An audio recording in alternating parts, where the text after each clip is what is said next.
Good morning, Ron, and good morning, everyone. It's Friday, August 7th. Here's what's happening.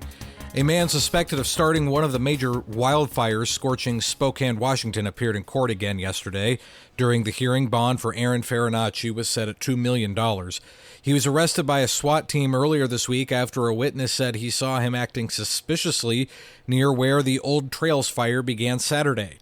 According to court documents, the suspect allegedly told prosecutors he started 25 other fires in the region since last July.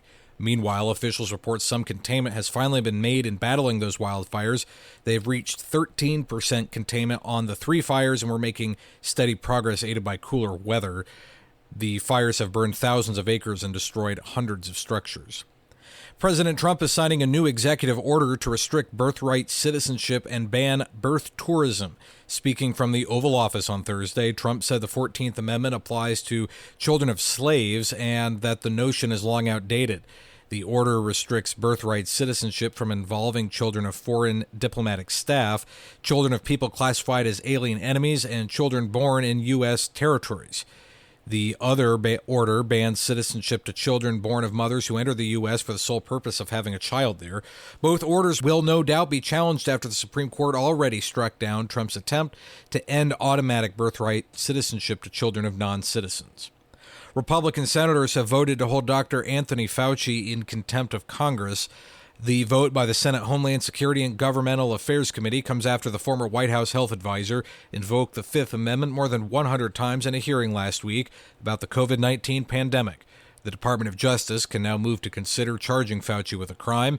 Fauci refused to answer questions, saying he thinks the committee chair and Republican Senator Rand Paul wants to see him behind bars.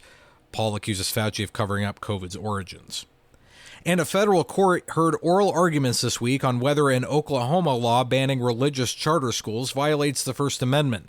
When Oklahoma established the charter school system in 1999, the law only allowed for non-sectarian school applicants. In 2023, the Oklahoma statewide charter school board approved an application from a proposed Catholic school, which resulted in a legal challenge by the state's attorney general. The Oklahoma Supreme Court sided against the charter school. The school had appealed to the Supreme Court, who did not come down to a ruling when they tied because Justice Amy Coney Barrett had recused herself. The new lawsuit asks the federal courts to examine the religious school application ban. I'm Matthew Handley and Ron Finn. That is the news this morning.